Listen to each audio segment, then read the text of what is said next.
Oh, goodness.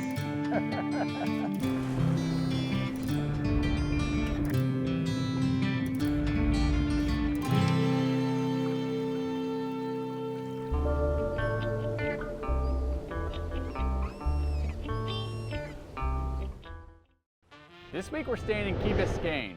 We're looking for tarpon and bonefish on Miami Beach and Biscayne Bay. Miami Beach, I mean, what can you say? A giant metropolis, but it amazes me every time we come here, we catch fish. You know, you think it's so populated that it's gonna have such fishing pressure, but this place never disappoints. You know, Miami Beach is known as, you know, pretty popular tourist destination.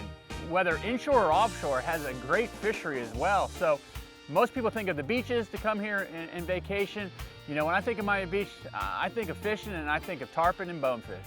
Morning, Carl. Good morning, George. How are you? Good, buddy. Good to see you. Let's do this. Yeah, let's get going. Morning. This isn't our first trip to Miami to film. We've done a pelagic show here, and you know, the offshore waters are incredible here. The sail fishing this time of the year, the dolphin fishing is really good. One of the things we haven't done down here is, you know, fished Biscayne Bay. And this is a vast body of water, and it's got a great fishery, you know, bonefish and trout and snook. This place is definitely world class. This week we're fishing with Carl Ball, and this guy has a ton of experience. He's been fishing this area for over 20 years, born and raised in Florida, and he really has this area dialed in. All right, first thing this morning, Key Biscayne going out of Carl Ball. What do you got going for us today? What are you thinking? Well, I'm thinking we're going to run up to the beach, up to Miami Beach, and look and see if there's some tarpon up there. It's been pretty good lately, so hopefully this cold weather didn't run them off. The water temperature's dropped about 4 degrees or so is all, so I got my fingers crossed that they're still going to be there. You know, it's crazy down here. Giant metropolis, Miami Beach is right here, the giant skyline. Then you have, you know, a stone's throw away, beautiful national park, and you know, it always amazes me every time I come down here. The fishing that's here is absolutely incredible, and really, for as big a city as it is, there's not a lot of people fishing out here. You know, you'd be surprised. It's not that bad. I'm always amazed at when the boat ramp is packed and you run down south in Biscayne Bay and there's maybe a half a dozen boats out there. Most of the people tend to go offshore fishing here, and they always want something to eat. So, you know, there's opportunities in South Biscayne Bay to fish the channels and catch anything from bluefish and blue runners and ladyfish to mutton snappers and groupers and bonefish and permit, which is what I mostly specialize in, and the tarpon off of Miami Beach. And as the season changes, the tarpon come into the bay and migrate along the outside of the bay. And so there's a lot of opportunity in Biscayne Bay. It's a special place, really. Our plan is to get out on the beach and look for tarpon. Hopefully we can find them out on the beach. If not, we may move into the bridges, look on the bridges for tarpon, and then I want to have my shot at a bonefish. So we're just sitting out here off South Beach, just going to go down the beach looking for some tarpon and just throw the fish that mark them, or yeah, we're them? going to look for them on the recorder. Obviously, we want to keep an eye out, see if we see any rolling. You know, there's some key areas that I look in to see if they're there. So yeah, we're just going to kind of ride around for a little while, see if we mark any fish, and then we'll start trying to get them. Well, there's a pretty good groundswell going on out here. It is a pretty good swell. Going by Government Cut in the morning, wow, I mean, you could see what these cold fronts have done. They've sent a swell to Miami. Doesn't happen often down here in South Beach, but this place is just pumping with waves this morning. We're a little concerned that it's going to churn the water up and make the tarpon hard to find. So we're not only looking for rolling fish, we're looking for them on the Ray Marine? Yep, we're going to look for them, see what we mark on the Ray Marine. What's funny about that down vision is when you go over one just the right speed and just the right angle. I've seen that. It looks exactly like a tarpon. Yeah, I've taken some screenshots and it looks like a little fish, right on the screen. You see the fins and everything. Yeah. The little white spot looks like its eye. It's incredible. Yeah, it's amazing what they've done. And we got this, the side vision going. And the side vision going. That's pretty nice. I haven't used that yet, but that looks like it's going to be pretty handy.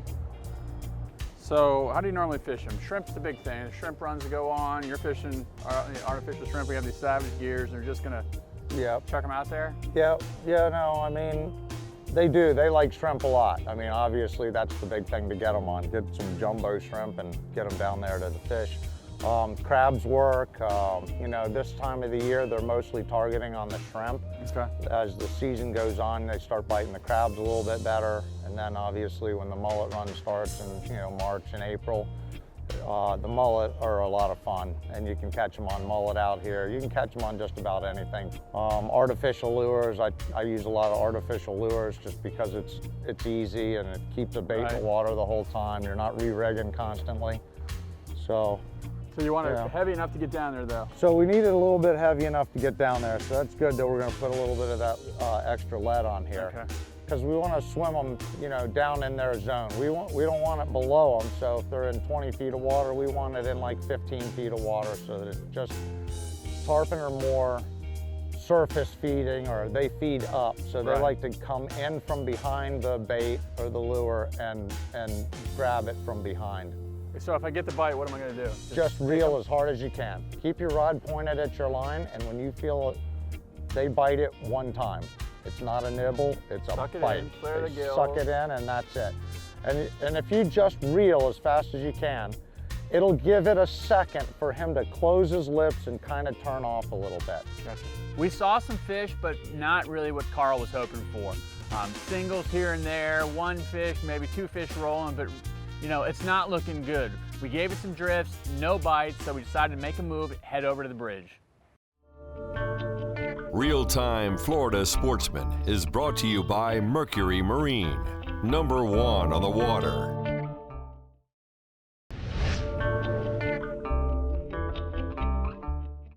We're sitting here in the middle of February, and we have a couple cold fronts coming through this week.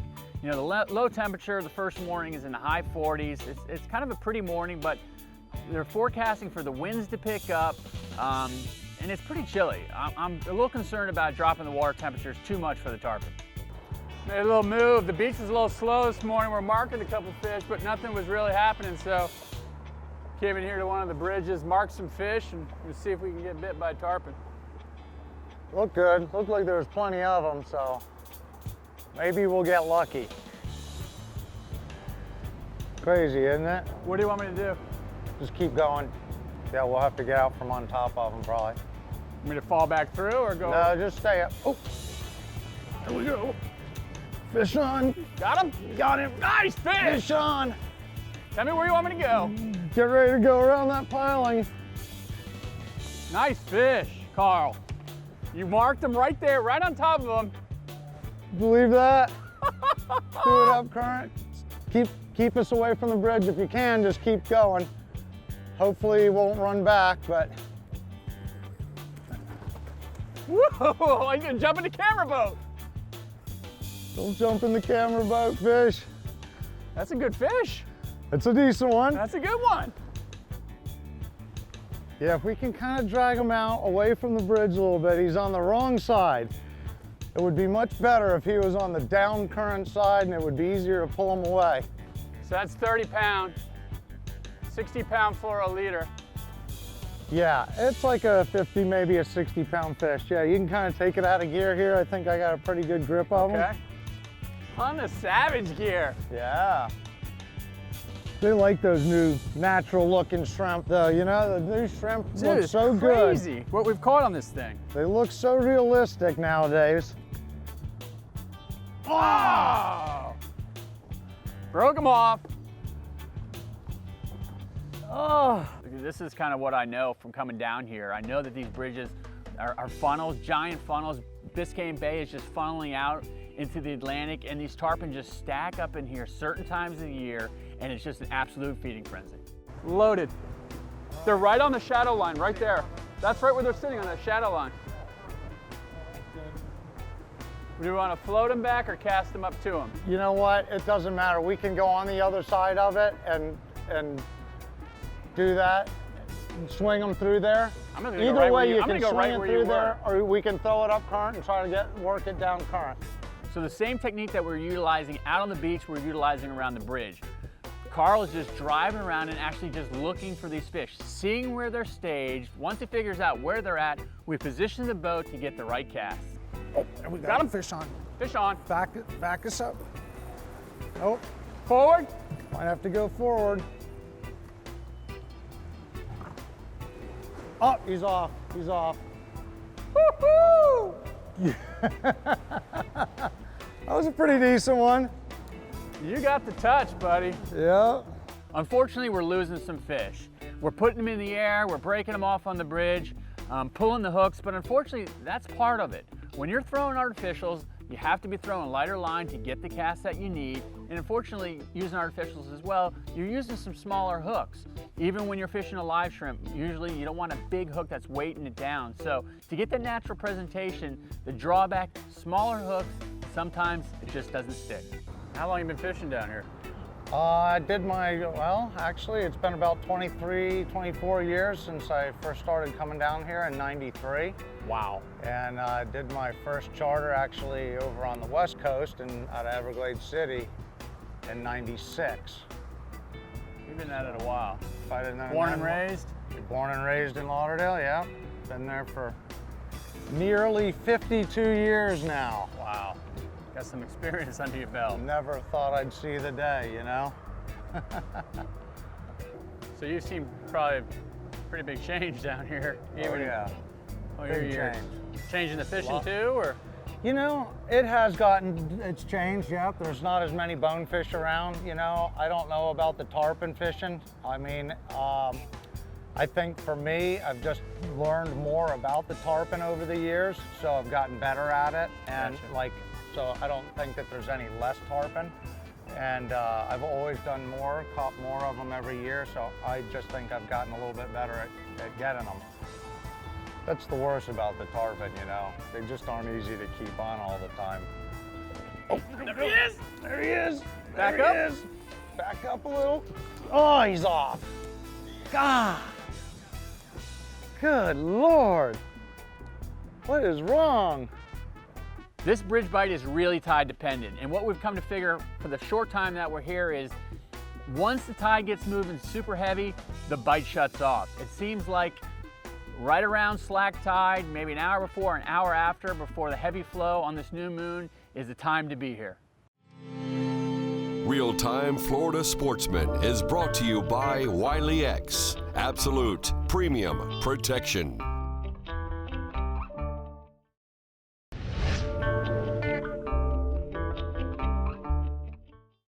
So the tide's really flowing out now, and it's getting difficult to fish. I don't think we're getting the presentation that we need with the bait for the tarpon. Carl says, let's switch gears. This is a perfect tide to catch a bonefish.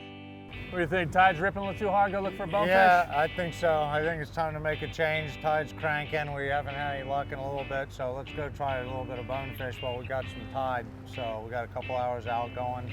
Good chance we can just pull over here and get a couple of those, and maybe we get your first bonefish. Yeah, that'd be nice. That'd make you happy, huh?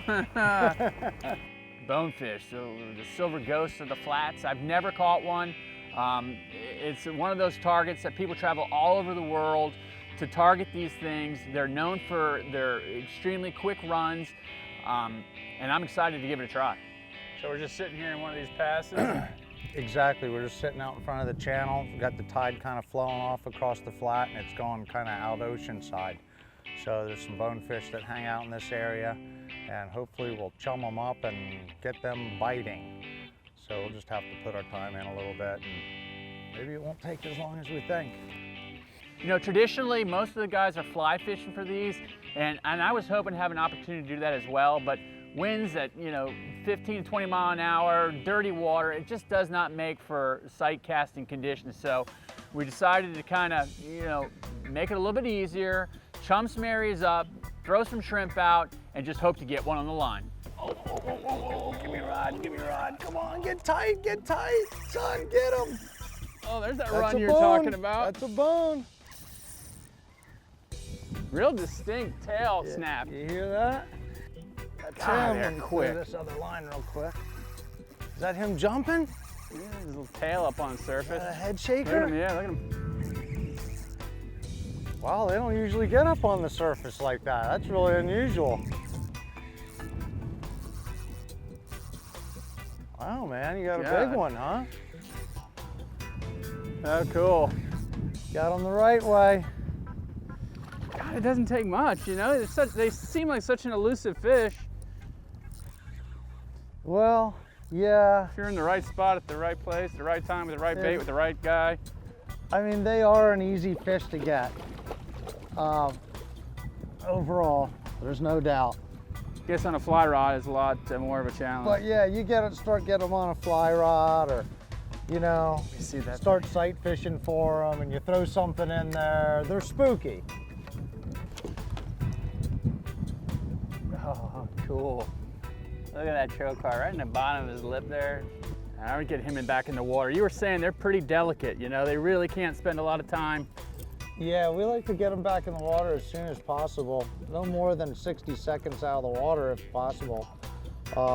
Yeah, they require more oxygen. They got a high metabolism, and I guess they burn up the oxygen faster. And in the wintertime, it's not quite as bad because the water seems to have a lot more oxygen in it, and it's because of the cold. Right. So, but in the summertime, you can really tell a big difference. Okay. It's pretty cool what Carl's doing. He's working with the Bonefish Tarpon Trust.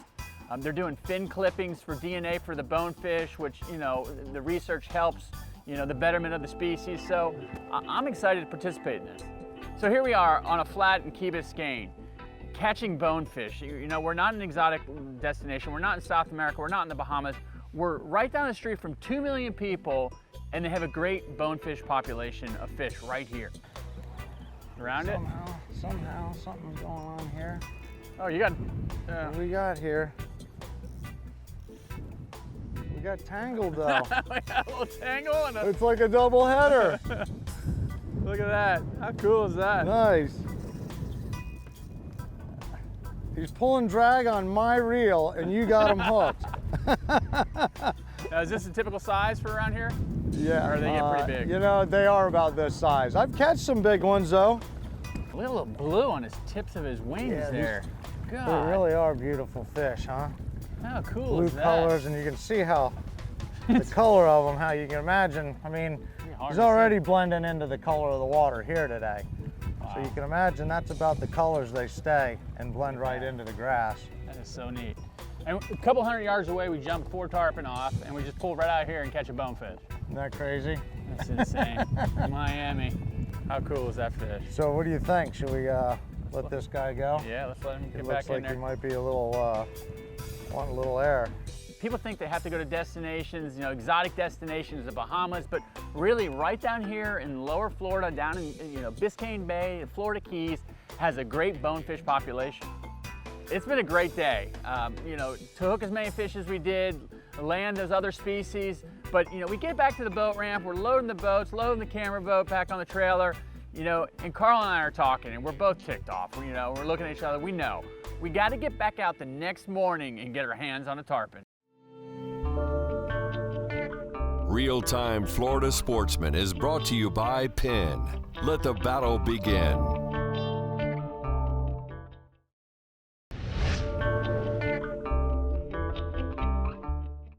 Day 2, greeted to wind, 30-mile-an-hour winds. We gave it some time at the bridge where we had success the day before, but we just weren't marking the fish. Carl was hopeful that they moved out on the beach. He wanted to make the move and give it a look. I just deploy the trolling motor, you know, put the pinpoint on, sit in one spot, and we start marking fish that are swimming right underneath the boat. There he is. There he comes, coming up. Coming up. Good Nice. job, George. Woo! Day 2, man. We jumped 9 off yesterday. Not afraid to admit it. Came back out here this morning. God, it's blowing 25 out of the west. Set back up on the beach. I was sitting there. We were marking those fish below us, and I had a weight on that hook. I took that weight off and just Yeah. free-lined it out there as soon as I did. As soon as the fresh He shrimp ate it went down. right away. God, you know, you wouldn't think you could just sit in one spot like that, but we were sat there, and those fish were just streaming. Swimming under the boat, weren't Oh. they? You figure they got to eat something sooner or later. God. You said right on the edge of that reef line, and we Yeah. pinpointed it down there with the motor guide, and that was all that it took to float a shrimp down to him. You know, some guys don't think so, but you know, I tend to believe that if you pull against the direction they're swimming, so whatever way they're going, you pull the opposite direction. Yep. It's got to put a little more pressure on them, and it's got to tire them out a little bit more. Here he is. There we go. Nice, good job. Looks like the hook's right in his top lip. Perfect. Try to bring them over and then we're rolling back my way. Nice one. Look where that hook is. Yep, they don't like it. Just when you think you got them whooped. I guess he thought I needed a shower. You get you a little Got bit? me a little wet. There he goes. That's good. That was a good release. Yep. He was over it, wasn't he? Good job, George. You Finally! got one, man. Nice.